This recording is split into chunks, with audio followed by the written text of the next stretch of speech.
What's up, Army? Welcome back to Redemption 46 Studios. I'm Nick. Alô, mira.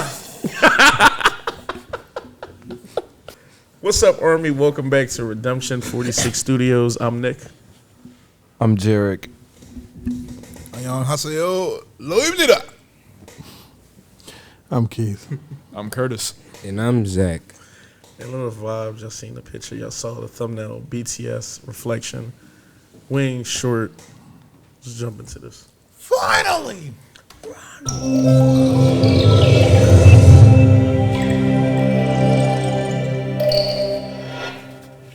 should be watching. The other realm, however, overlapping half our house, was completely different. A loud mixture of horrendous, intriguing, frightful, mysterious things, including slaughterhouses and prisons, junkyards and screeching fishwives, calving cows, horses sinking to their death, tales of robberies, murders, and suicides.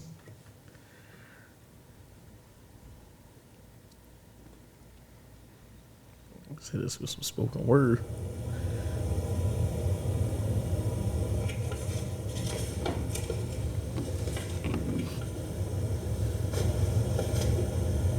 God's here.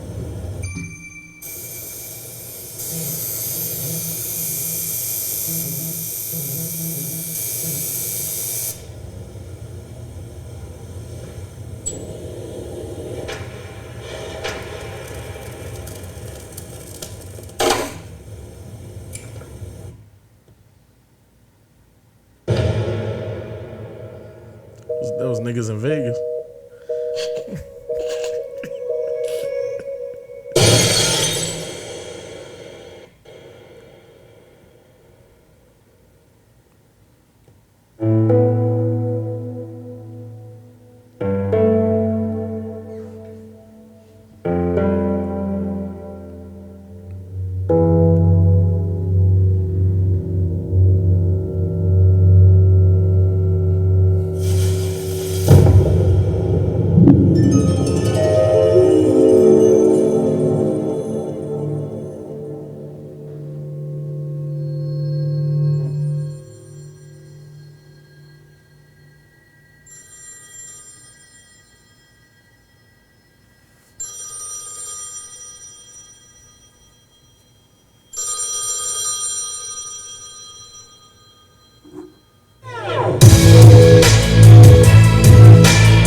Wings.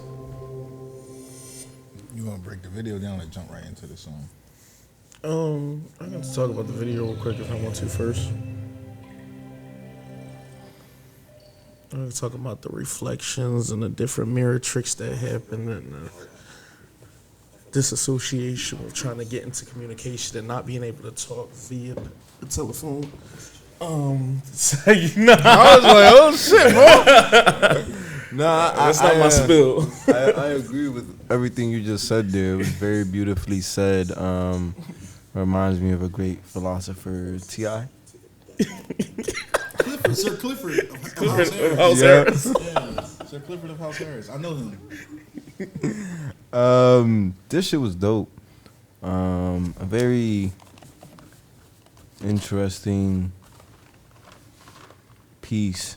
Did start off a little scary, you know, a little mysterious. Not scary as in like, oh, I'm scared, but it's just. They definitely all be alone in they shit, like, differently than, like, I think people are alone, like, well, let me not word it that way. I don't want to say, like, in real life, but I feel like my alone don't be this alone. I feel them, though, you know. Like they in like some cabin or somewhere. In the middle of nowhere. Yeah. Like, no other humans exist. It's kind of beautiful.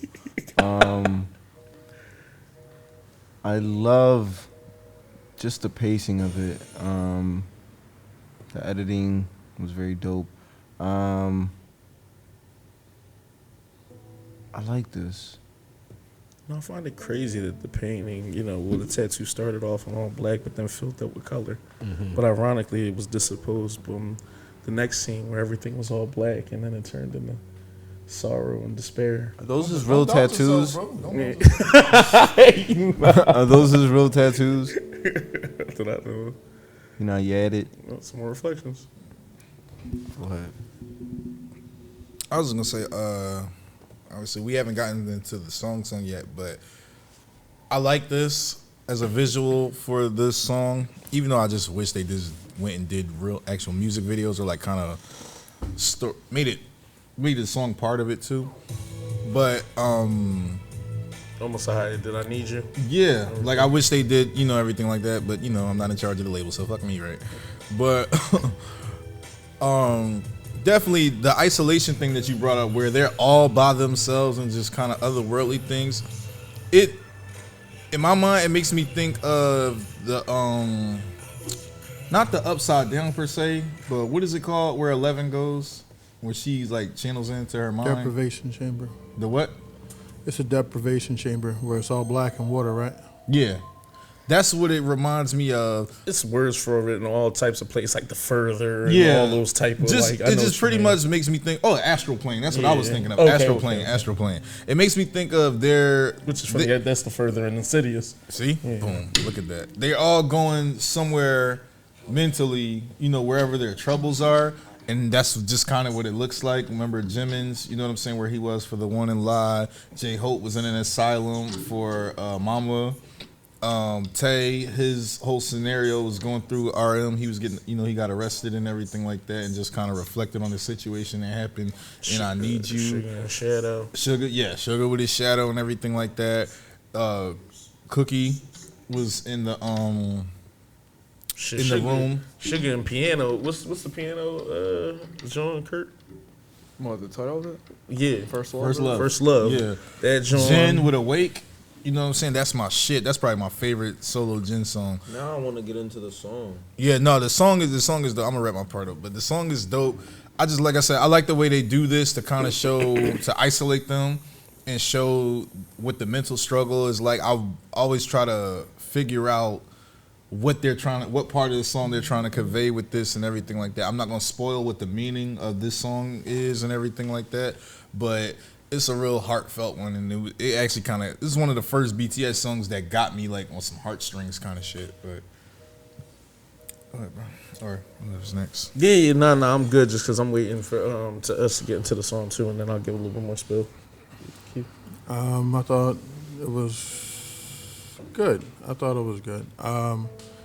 Especially, and like Lil kind of touched on it. Like all of them are in these isolated venues or isolated scenarios. I think J Hope was also in like a shipping container too, in the fake asylum that ended up opening up at the end.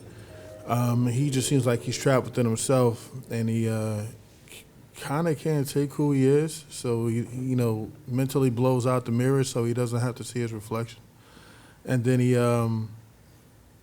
he wants to communicate, but I guess he doesn't know how, or he's not able to communicate, and he just wants to the lyrics that keep echoing are, I want to love myself. Mm-hmm. I can't read what's actually scrolled out in red on the phone booth, but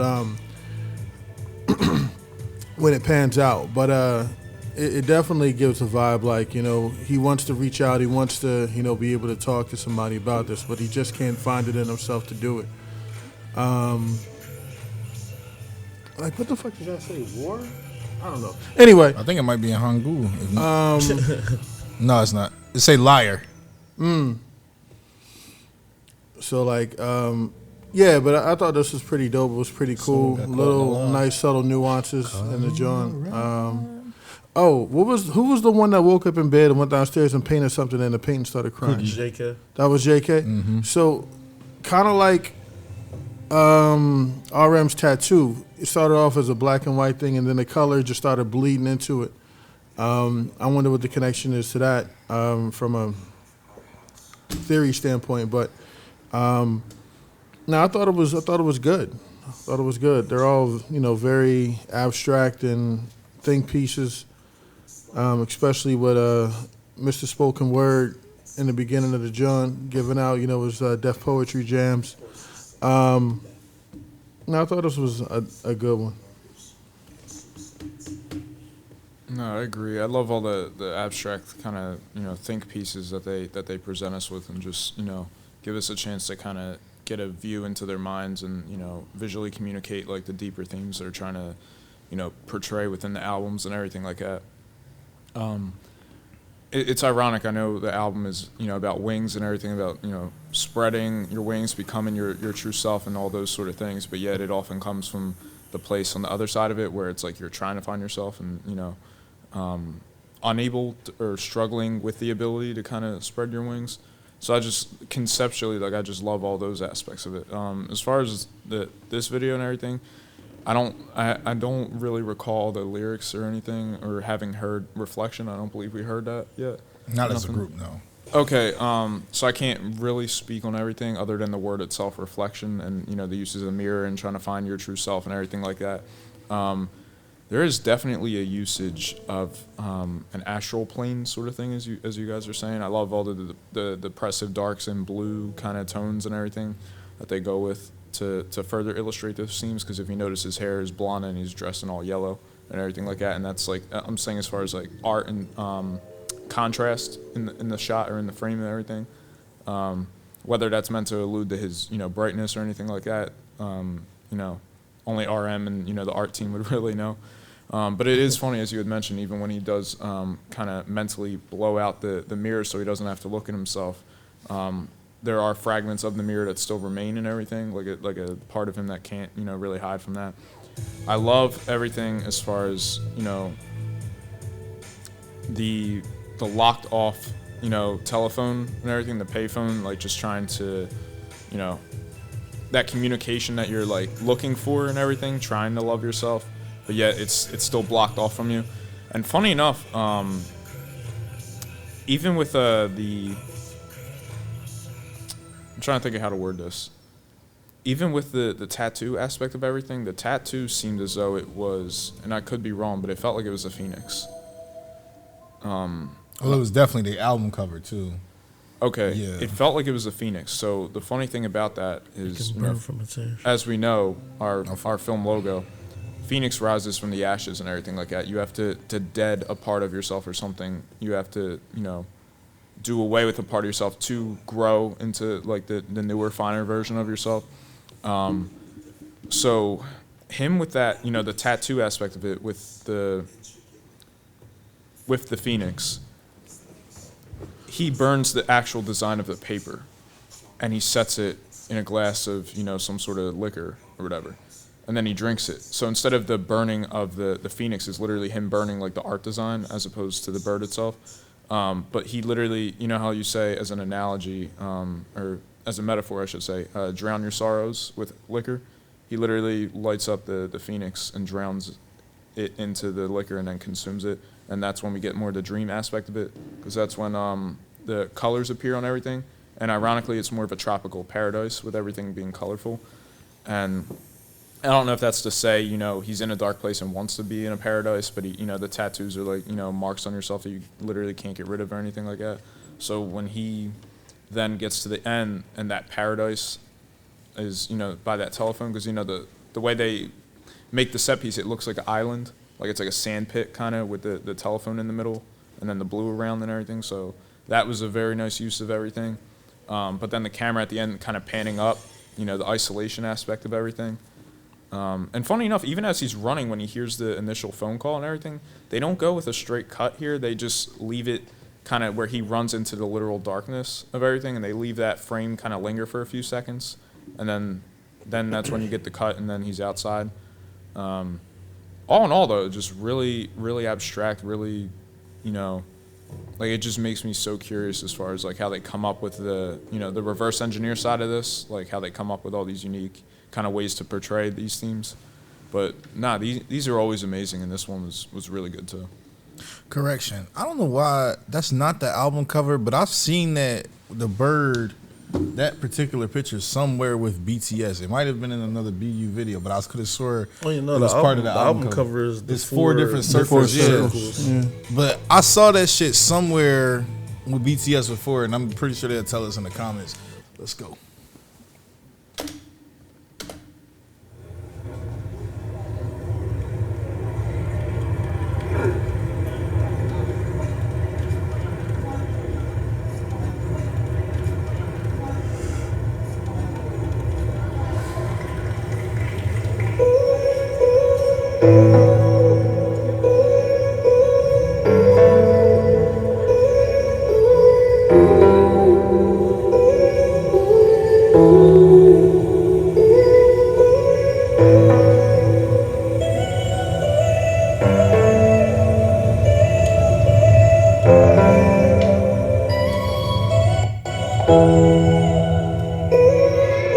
I know every life's a movie.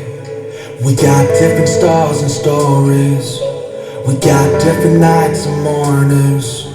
Our scenarios ain't just boring. 나는 이 영화가 너무 재밌어. 매일매일 잘 찍고 싶어. 난 날 쓰다듬어 주고 싶어. 날 쓰다듬어 주고 싶어. 근데 말야 가끔 나는 내가 너무너무 미워. 사실 꽤나 자주 나는 내가 너무 미워. 내가 너무 미울 때는 독서해와. 그냥 서있어 익숙한 어둠과 웃고 있는 사람들과 나를 웃게 하는데 슬며시 다가와서 나의 손을 잡는 fair. 괜찮아 다 둘 셋이니까 나도 친구가 있으면 좋잖아.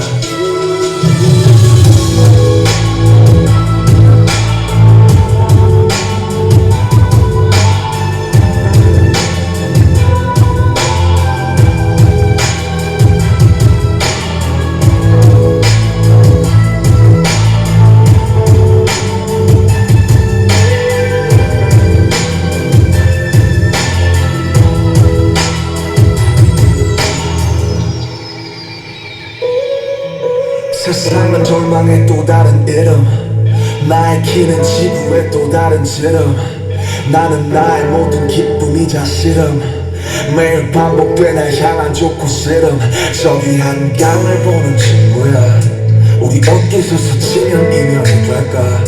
아니 우리 전생에 스쳤을지 몰라. 어쩔 수 없이 부딪혔을지도 몰라. 어둠 속에서 사람들은 나보다 행복해 보이네. 다들 자기가 있을 곳을 아는데 나만 할 일 없이 걷네. 그래도 여기서 껴있는 게 더 편해. 밥에 삼킨 뚝성이 나에게 전혀 다른 세상을 꺼내. 나는 자유롭고 싶다.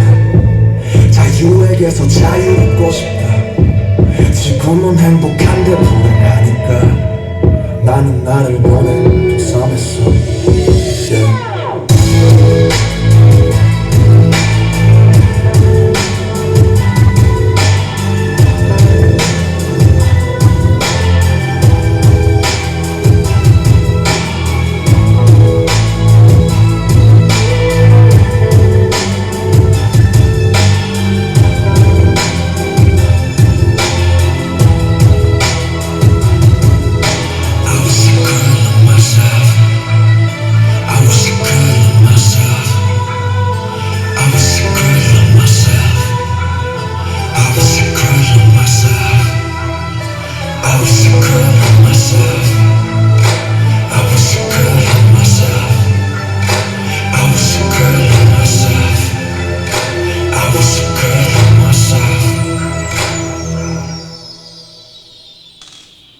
Take that.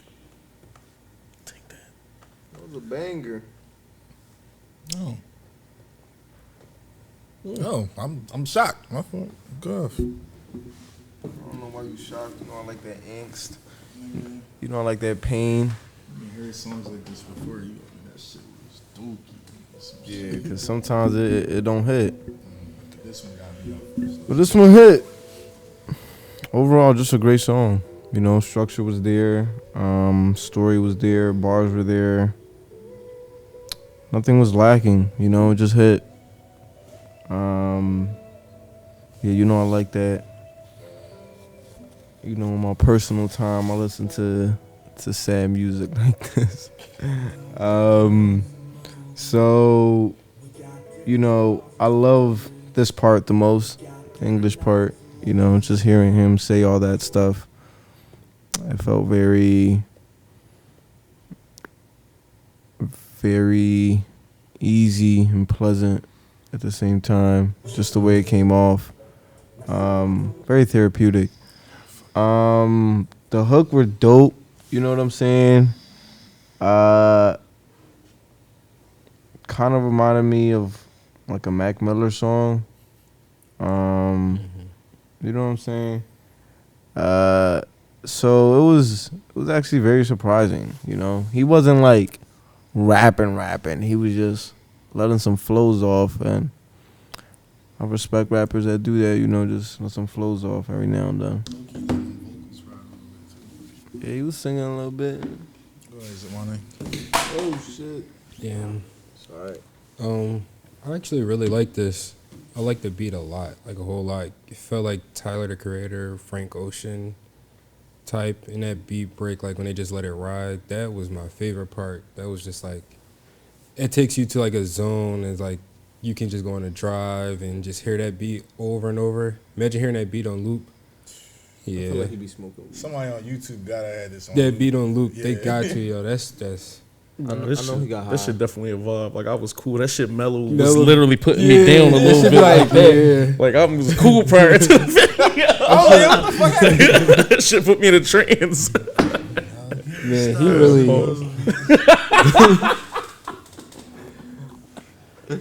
He rapped on. He did his. The lyrics was there. He said, "Nick, don't pay attention to what goes on here." That's what I really have to say. That beat was. That melody was there. Nah, the Simps in this song, the pads, everything like you said, I love pads, like, especially like company with Sips because they take you somewhere. You prefer Like, them? on the Never mind. I'm sorry. He's gonna say, do I prefer them over tampons? It's a jerk, everybody. But Them probably can get away with cheating.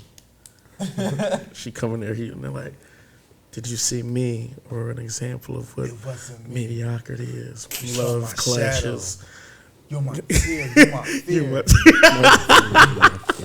Leaving you leaving me is my fear. He said this girl. was the misconception of what love can be with the wrong person. Listen, peaches and cream, chocolate cheeks and chocolate I wings. feel like I'd walk in at a cafe and I just see RM like With a beret on, writing.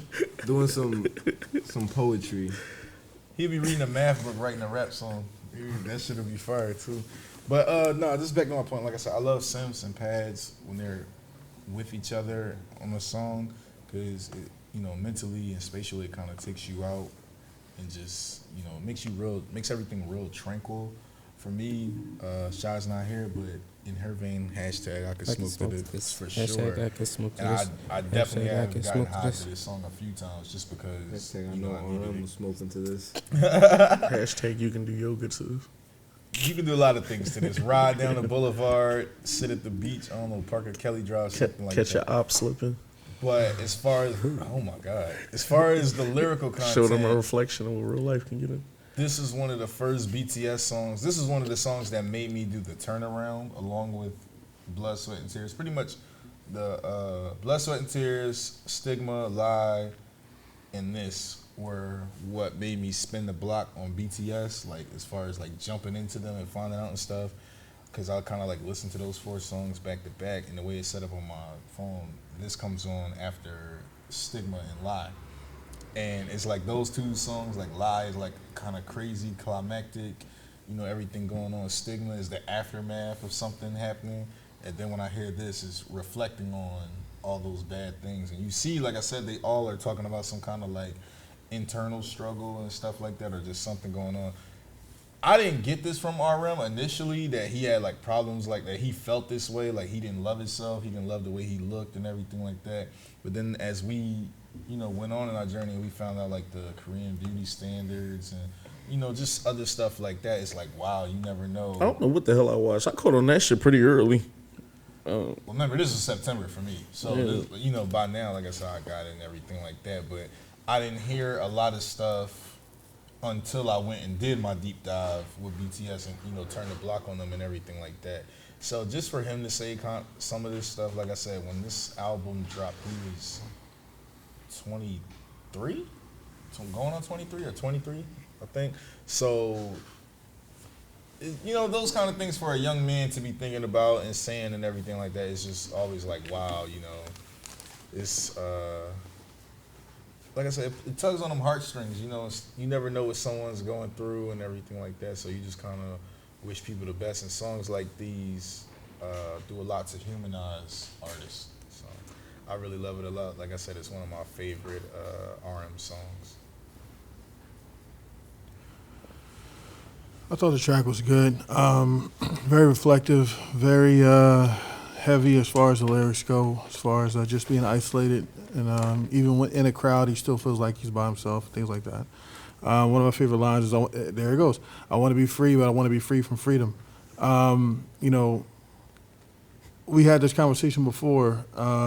If your mom put you in an aisle full of cereal and told you to pick any one, which one would you pick? Captain Crunch. Like, but it would take you, well, I know for me it would take me a while, because with all these options, with so many options, it almost stagnates you. It depends what store I'm in. Well, that's true too. If you say I ain't picking shit. Some of them greater value joints hit. Or to write about anything. That would kind of like, you know, stagnate you a little bit. Or make you stagnant just because like you can do anything you want. You know what I'm saying? And it's just sometimes not having the freedom to do whatever you want is refreshing. What was the joint that Loki said in the Avengers? You guys want to be ruled, like deep down in your heart, you need somebody to lord over you. Mm-hmm. And that's more or less kind of paraphrasing. Just that if you get too much freedom, it's heavy. There's a lot of weight to it. That's what she said. Of course. So. You know what I mean? Like, I definitely like that. And it definitely fits with the video the more you think about it and when you overlap the two.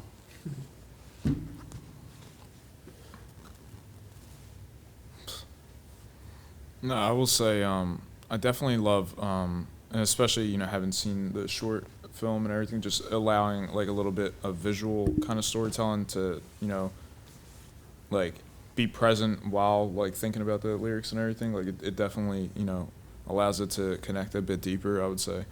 I mean, you know, going into a track with the title Reflection, you know, it's going to be about, you know, just kind of like those darker parts of yourself and kind of portraying them and, you know, just assessing them. And you know, it's always like a theme that I find really interesting because it's such a gray area that, like, for someone internally, that I think, like, it makes for, like, really rich substance when it's played, you know, in songs.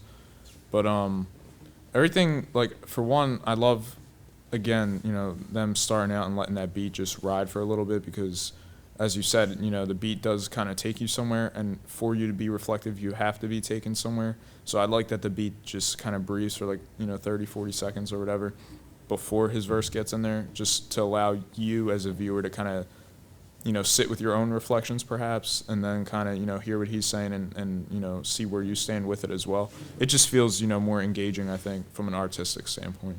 And everything with the lyrics was definitely really deep too. I love the line, as you had said, you know, you want to be free from freedom, because the idea that freedom, you know, means you're so boundless, you're directionless almost, and some people get lost in that sense of directionlessness in their lives, I guess, and, you know, relating it, you know, definitely something that is true with writing as well. If you have a blank page and you could write about anything, what are you going to write about? As opposed to someone saying, hey, I want you to write about this, and then you're going to bring your best, you know, version of yourself to that. It's perhaps a little easier. At least it is for me. So I can totally, like, understand, you know, the depth of that. And I love the wordplay within that, just, you know, playing on the word of freedom, everything like that. Also the kind of juxtaposition within it that, you know, your freedom and the freeness of your freedom is essentially more of something that shackles you, I guess, and kind of weighs you down in that sense. So I just thought that was, like, really interesting. I also love that he had said, you know, everyone's smiling with, like, a beer in hand and everything.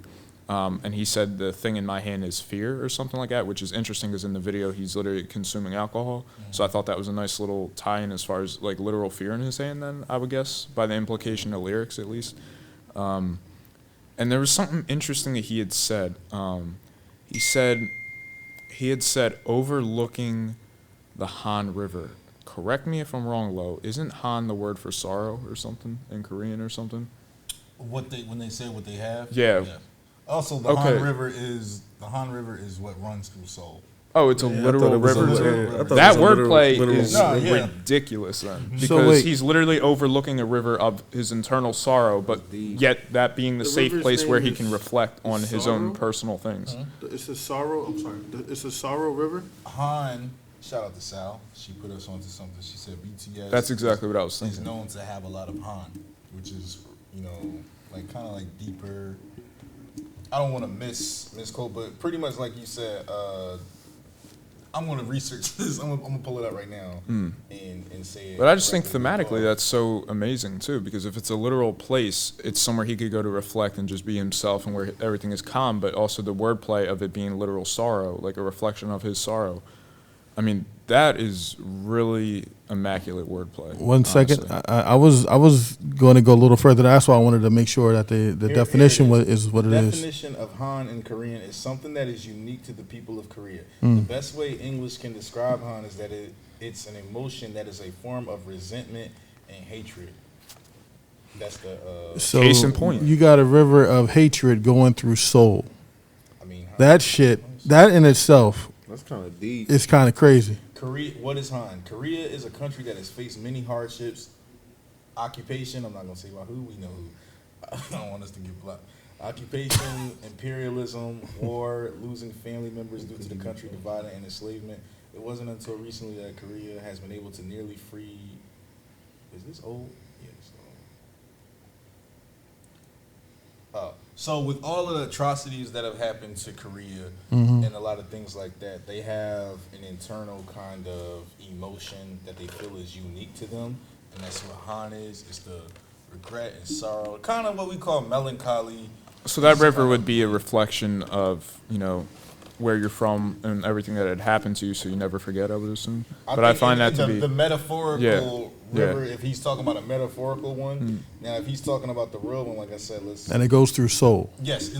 So the river of sorrow goes through your soul. This joint's so complex. So from what I'm looking at, the name Han and what we're talking about doesn't have anything to do with the river, but the wordplay. I'm saying homophone. No, that's what I was gonna say. Yeah, still non. I just want to make it sure. sounds the same, but it could be slightly different. But it's just the implication from it. No, like I said, I want to make sure it didn't have it, because if it did, that's just insane. I am so high. But Attic. Water is literally the element of emotion in your soul. So the blue, sorrows, rain, all those kind of implications. It's like a purifying sort of. Exactly. All of those connections in that just kind of make this even more dope now. This is like one of my favorite songs from him. Right? This is even more dope. The teacher broke it down for you. Well, actually, me and the teacher collaborated, but go ahead. That was just something that I was like, it sounded too, But no, I thought it was also a really cool wordplay that he had with the aspect of, he had said his height is a metaphor for everything with the diameter of the earth as far as measuring and scale and everything like that. Because basically, you're saying that, everything that you're able to reach within your potential, the stuff that you kind of amount to yourself as far as your value and everything like that is so insignificant and so scaled down that it's essentially like a grain of sand on a beach. In this significance of the diameter of the earth and everything. So just literally his place in the world being so small as far as like, everything being, like I just thought that was a really amazing kind of way a metaphor to bring about that reflection. That's a hell of a perspective to put too. A grain of sand on the beach. And it's literally your place within the world. We talking about even like the sand is so minute compared in size. Even in 2016, RM was they, like I said, they had already had their first win. I think they won the Daesang if Daesang. But no, all that to say is just, I love the amount of depth within the lyrics and everything, the reflectiveness of, obviously the song is about, reflection, but everything, how the beat kind of echoed all that. RM is an incredible writer, and I do really love, his attention to detail, his poetic elements that he incorporates into his tracks. And you know, it is sad kind of knowing that someone's achieved so much and that, you know, they still do feel those ways about themselves and everything. Especially as you had said in the midst of, you know, some of the achievements that they had accomplished around the time that this had come out. But all that to say that, you know, I'm glad, you know, now looking at it in retrospective as opposed to like if this were a comeback and this dropped and it's like, damn, RM's in a dark place. That he was, you know, we kind of see a little bit more of the journey, more of the growth. And, you know, and I don't want to, you know, make it sound like that, but sometimes, you know, having moments like this for an artist is important, just as far as, you know, your ability to kind of present, you know, no pun intended, but your real self to your audience, because you know how he, like the real me and everything like that. So just, you know, being able to be that open and that vulnerable and everything like that, I'm always going to give artists credit on that because, you know how many millions upon millions of people are listening. And that's just something that most people, if they made a track as far as music being their therapy, would have maybe left, you know, just for themselves, as far as their outlet to kind of, you know, convey their emotions and feelings. But, you know, the fact that, you know, he dropped this and everything, and it's as deeply layered as it is, it was really amazing. And it definitely gives, you know, as you had said, the video, you know, more context and everything. I actually hope this kind of energy is the energy that's dragged on to newer projects and everything. As far as just trying to like stay real and hone back into like kind of this, because not to go on a rant, but the whole permission to dance thing and everything that we were talking about on the previous video is a cool, fun vibe. And I definitely get why they make particular music, but I definitely want them to start going back to some of the more personal joints. Like I said earlier with the whole Jordan thing, it seemed like they will take anything and use that as fuel to kind of ramp up for whatever needs to be like addressed or anything all like that. So I just kind of want them to take this energy, and I kind of want to see some shit like this on the new joint.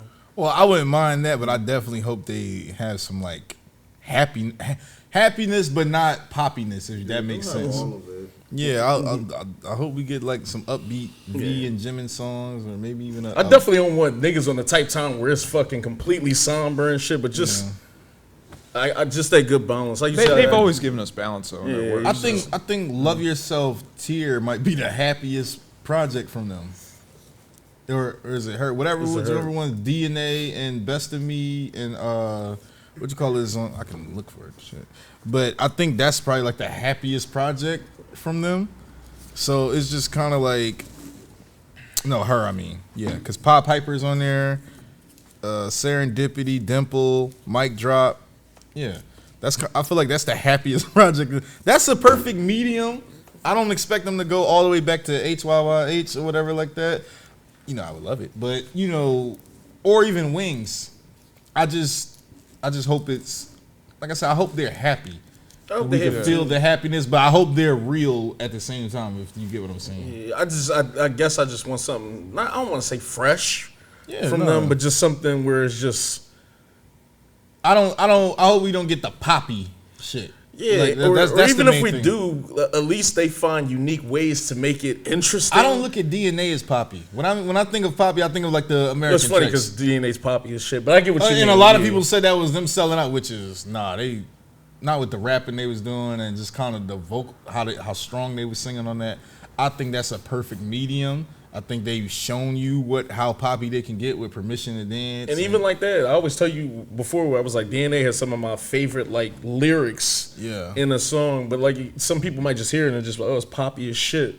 But you'll break down the lyrics and everything. And then it's the last American pop song that was like that, the depth and that bouncy and, you know, that fun. For me, I can't think of one that was. Stay Justin Bieber, Kid Laroi. I fucking hate that song. Gotcha. All your favorite idols covered it. No, they didn't. Dream Country they got covered of it. Like, comment, subscribe, hashtag Redeemers. Let us know what other BU tracks you want us to get into. Tell us how y'all feel in the comments. Give us your top 5 RM tracks. Do you think BTS will reach new heights? Love you guys to death. I'll holler at y'all.